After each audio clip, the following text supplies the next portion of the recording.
बिस्मिल्लाहिर्रहमानिर्रहीम। अस्सलाम वालेकुम नाज़रीन, आप यूट्यूब चैनल देख रहे हैं। मैं इमरान खान हूँ। नाज़रीन, पेट्रोलियम मसनूआत की कीमतों में आलमी मंडी में लगातार कमी होती चली जा रही है, लेकिन पाकिस्तान के अंदर सरकार कीमतें कम करने पर तैयार नहीं है, बल्कि इन्होंने लेवी के अंदर इजाफा कर दिया है। आलमी मंडी में जो रिलीफ मिला था, इस पर वादा किया था वफाकी वज़रा ने कि जैसे ही आलमी मंडी में पेट्रोलियम मसनूआत की कीमतें कम होंगी, फौरी तौर पर रिलीफ आवाम को मुंतकिल किया जाएगा। लेकिन ऐसा हुआ नहीं। बहुत सारे ऐसे टाउट्स हैं, बहुत सारे ऐसे दानिश्वर हैं, सहाफ़ी अपने आप को वो लोग कहते हैं।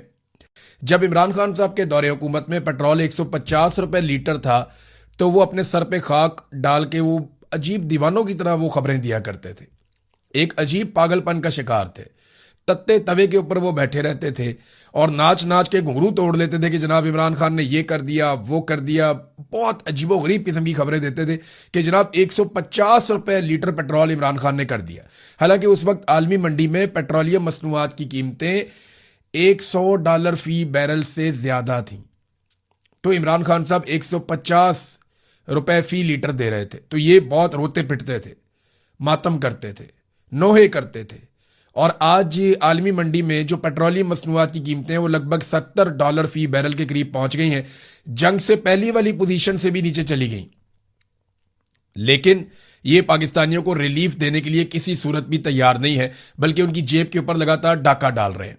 एक बड़ी अजीब चीज मैं आपको बताता हूं, पूरी दुनिया में जो जहाजों में इस्तेमाल होने वाला तेल होता है वो काफी रिफाइंड तेल, बड़ा शानदार पेट्रोल होता है जो जहाजों में इस्तेमाल होता है, उसे जेट फ्यूल कहते हैं। बड़ा आला क्वालिटी का बहुत शानदार तेल होता है, जेट फ्यूल उसे कहते हैं। क्योंकि जहाज के इंजन के साथ आप तजुर्बा नहीं कर सकते ना, वो तो कई हजार फुट की बुलंदी के ऊपर उड़ रहा होता है। लिहाजा जेट फ्यूल पूरी दुनिया में एक महंगा फ्यूल है। आप अमेरिका में चले जाएं तो आपको बहुत महंगा मिलता है, आम फ्यूल आपको सस्ता मिलता है। यूरोप में चले जाएं, आप इंडिया में देख लें, बांग्लादेश में देख लें, दुनिया के किसी भी मुल्क का आप नाम लीजिए तो जेट फ्यूल महंगा होता है, आम आदमी का फ्यूल सस्ता होता है।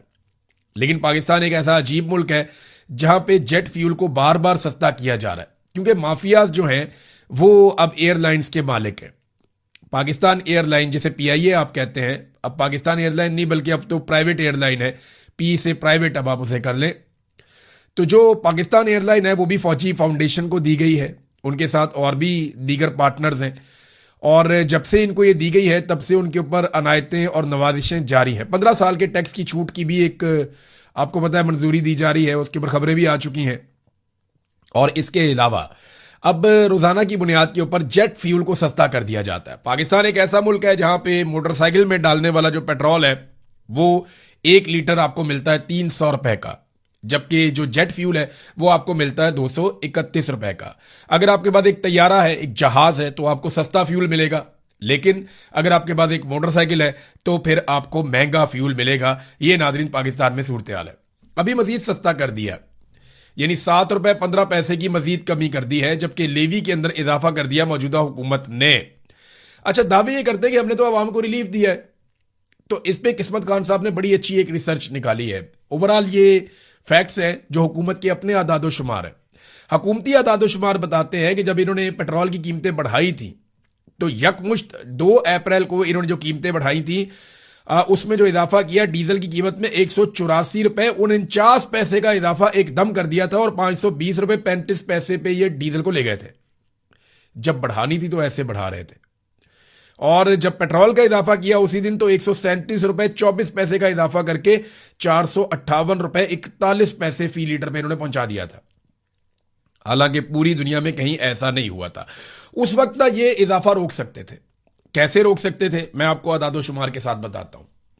हुआ यह कि हुकूमत ने एक टारगेट सेट किया था कि हमने अवाम से इतनी लेवी इकट्ठी करनी है, क्योंकि देखिए पाकिस्तान में कारोबारी जिंदगी चल नहीं रहा, सरमायाकारी आ नहीं रही, कोई सरमाया लाने को तैयार नहीं है, जो लेकर आता है वो महफूज नहीं है। तो फिर आपको पेट्रोल के ऊपर लेवी लगानी पड़ती है, बिजली का यूनिट महंगा करना पड़ता है, लोग 1 यूनिट इस्तेमाल करें तो 4 यूनिट का बिल देना पड़ता है, आपको गैस महंगी करनी पड़ती है। ये सारा कुछ मियां नवाज शरीफ, शहबाज शरीफ और आसिफ जरदारी, पीपल्स पार्टी और परवेज मुशर्रफ का किया धरा, जिन्होंने बड़े खौफनाक किस्म के आईपीपी पाकिस्तान में लगा दिए थे। अब मामला यह है कि जो 12 महीने का हदफ था इनका, जो लेवी इन्होंने इकट्ठी करनी थी, वो इन्होंने 1 महीना पहले ही पूरा कर दिया था हदफ। यानी इन्होंने जितनी लेवी इकट्ठी करनी थी वो कौम से पहले ही इकट्ठी कर ली थी। अगर ये लोग चाहते तो ये तेल सस्ता कर सकते थे और लेवी को सिफर कर सकते थे, मगर इन्होंने लेवी को सिफर नहीं किया, बल्कि कौम के ऊपर बोझ डालकर रखा। अभी इस वक्त भी जो लेवी का बोझ है वो बहुत ज्यादा है जो कौम उठा रही है। यानी जो 150 रुपए का लीटर इमरान खान देता था वो महंगा था, और आज ये बेशर्म कहते हैं कि 300 रुपए का भी महंगा नहीं है। ये कैसे हो सकता है? फिर ये कहते हैं जनाब डॉलर की कीमत बढ़ गई, तो डॉलर की कीमत इमरान खान ने तो नहीं बढ़ाई, वो तो आपने बढ़ाई है।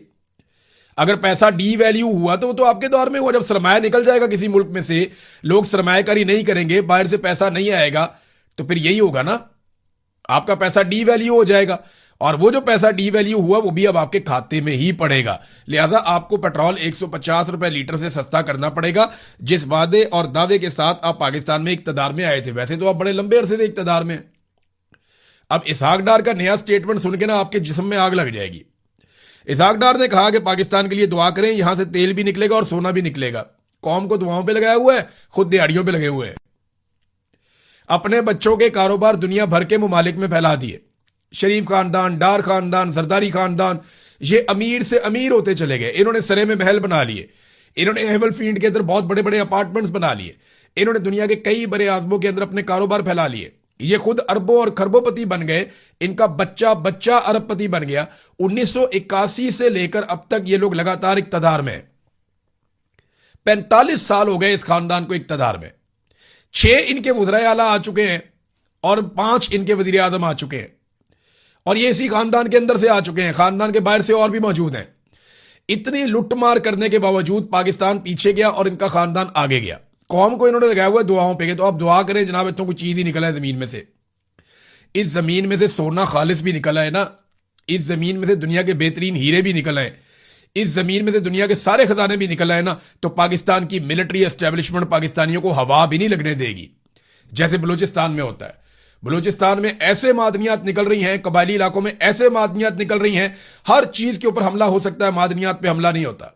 मादनियात को पूरी सिक्योरिटी के अंदर निकाला जाता है और अपने आकाओं को बेचा जाता है। वो पैसा कहां जा रहा है, कोई देगा जवाब? स्मगलिंग का पैसा कहां जा रहा है, कोई देगा जवाब? ये जितनी यहां पे मंशियात लगाई जा रही है पाकिस्तान में, बलूचिस्तान में और खैबर पख्तूनख्वा के कबायली इलाकों में, वो कौन लगवा रहा है? उसकी ट्रांसपोर्टेशन कैसे होती है? वो बरामचा की मंडी तक कैसे जाती है, जहां पे जाके मंशियात के अंदर बाकायदा प्रोसेसिंग होती है? वहां से निकल के पूरी दुनिया में कैसे फैलती है?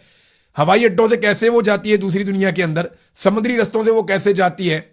और ये पैसा कहां जा रहा है, कोई देगा जवाब? पूरे मुल्क पे कब्जा किया हुआ, एक एक चीज को पैसा बनाने के लिए इस्तेमाल कर रहे हैं, और ऊपर से लेकर नीचे तक लुटमार। सबसे बड़ी लुटमार पाकिस्तान की मिलिट्री एस्टेब्लिशमेंट, उसके बाद ये पॉलिटिकल माफिया, और इनके नीचे बेशुमार ब्यूरोक्रेट्स जिन्होंने अपने पूरे पूरे खानदान पाकिस्तान से बाहर सेट किए। उनको पता है पाकिस्तान हमने इस काबिल छोड़ा ही नहीं कि यहां पे हम अपने बच्चों को, अपने खानदानों को पाकिस्तान में रख सकें।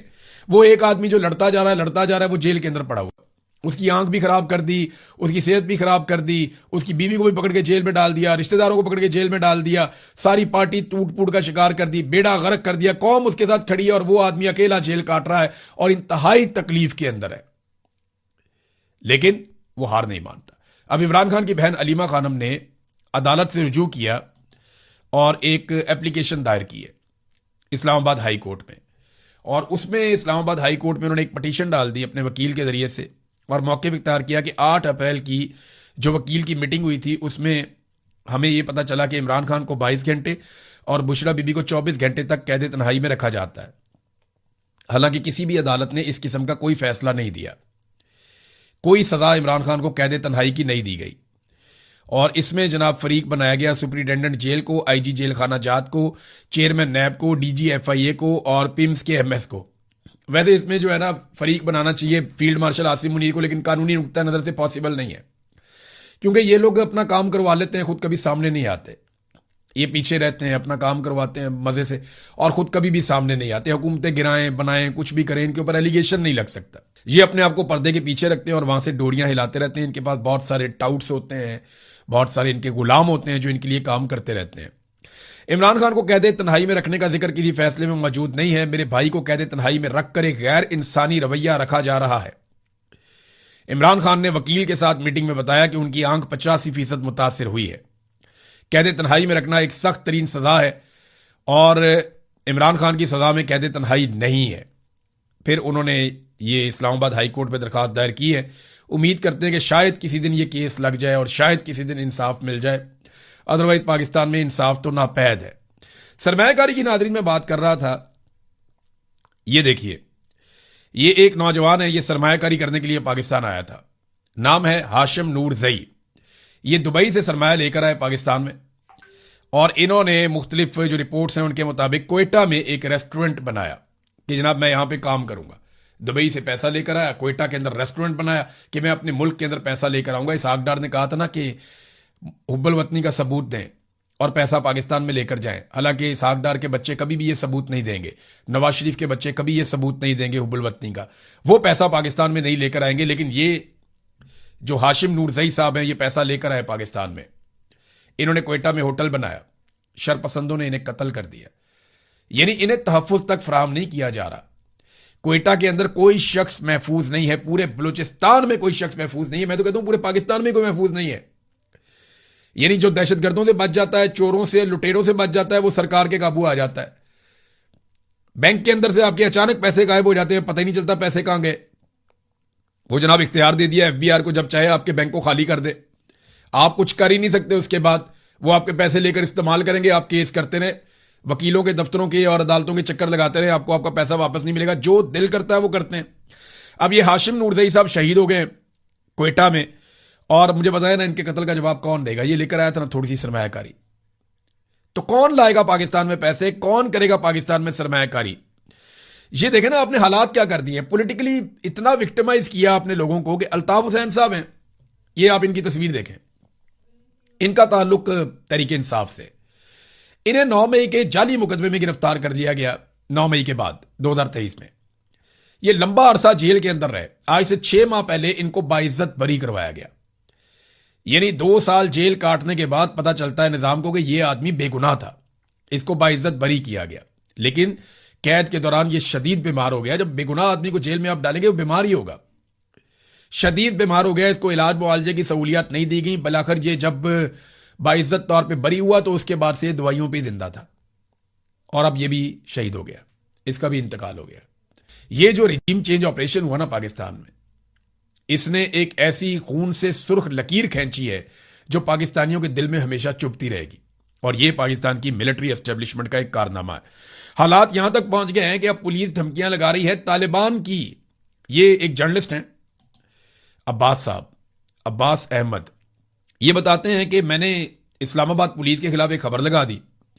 खबर ब्रेक होने के बाद इस्लामाबाद पुलिस के एक आला अफसर ने मुझे पैगाम भेजा जिसमें उन्होंने कहा कि उनके तालिबान के साथ ताल्लुकात हैं और वो मुझे इस्लामाबाद से टुकड़े टुकड़े करवा देंगे, हत्ता कि मेरे बच्चों के भी टुकड़े करवा देंगे। अंदाजा करें, इस्लामाबाद पुलिस का एक सीनियर ऑफिसर एक सहाफी को धमकी लगा रहा है और वो ये कह रहा है कि मैं तुम्हारे टुकड़े टुकड़े करवा दूंगा क्योंकि मेरे तालिबान के साथ ताल्लुकात है, मैं तुम्हें मरवा दूंगा, तुम्हारे बच्चों को मरवा दूंगा अगर तुम मेरे खिलाफ खबरें दोगे तो।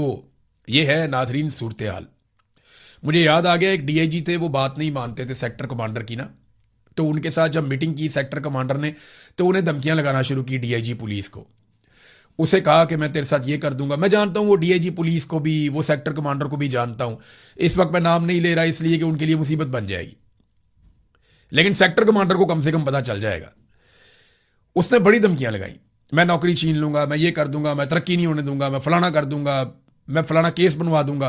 तो अल्टीमेटली जो उसने धमकी लगाई ना, जिस पे वो डीआईजी साहब भी हैरान रह गए। मुझे जिस बंदे ने बताया कि वो धमकी पता क्या थी, वो धमकी ये थी कि मैं तुम्हारे ऊपर ब्लास्फेमी का मुकदमा करवा दूंगा, तौहीन मजहब लगवा दूंगा तुम्हारे ऊपर मैं। अंदाजा करें ये इस लेवल तक गिर जाते हैं और इस लेवल तक मामले को ले जाते हैं। गिरने पे है नाजरीन तो ये किसी भी लेवल तक गिर सकते हैं।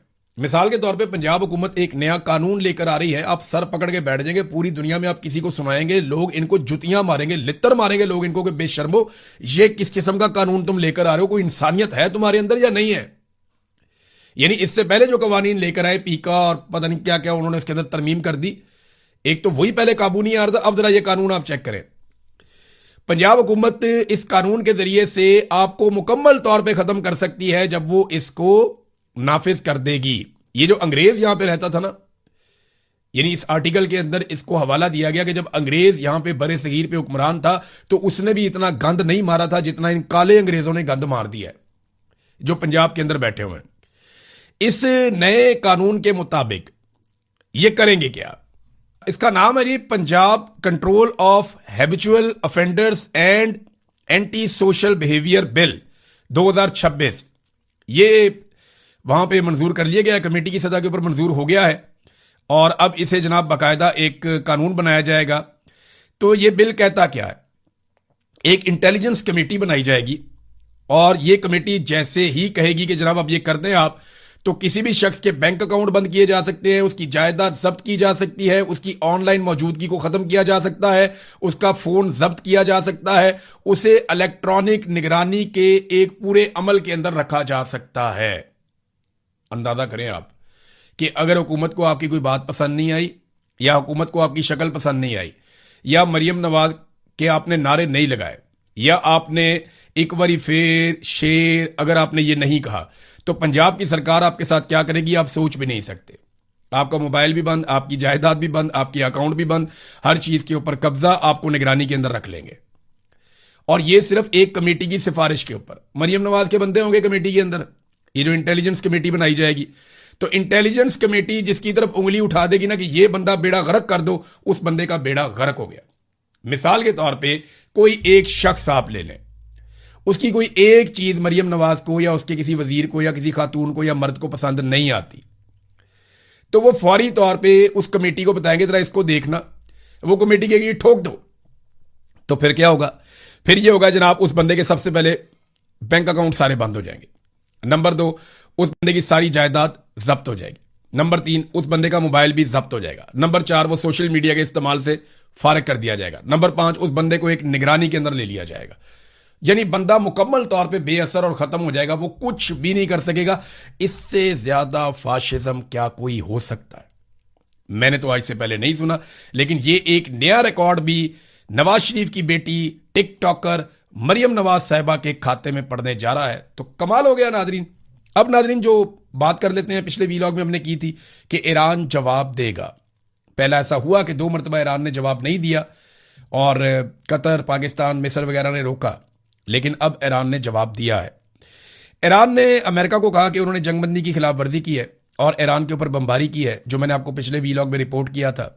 उसके बाद अब ईरान ने जवाबी हमला बहरीन में किया है और अमेरिका ने आबनाए हुर्मुज़ में तजारती जहाज पर हमले का इल्ज़ाम आयद किया था ईरान के ऊपर और ईरान के मिसाइल और ड्रोन स्टोरेज और साहिली रडार साइट्स को निशाना बनाया था। अब ईरान ने जवाबी कार्रवाई की है और जवाबी कार्रवाई के लिए उसने बहरीन का इंतखाब किया है। बहरीन का इंतखाब इसलिए किया कि वहां पे अमेरिका के काफ़ी ज़्यादा मिलिट्री एसेट्स हैं। अब नुकसान कितना हुआ इसके बारे में अभी कोई इतला नहीं आ रही, लेकिन वहां पे धमाके सुने गए हैं, आग के शोले बुलंद होते हुए देखे गए हैं और इस किस्म की कोई वीडियोस और तस्वीर जो है वो मंजर-ए-आम पे आई हैं।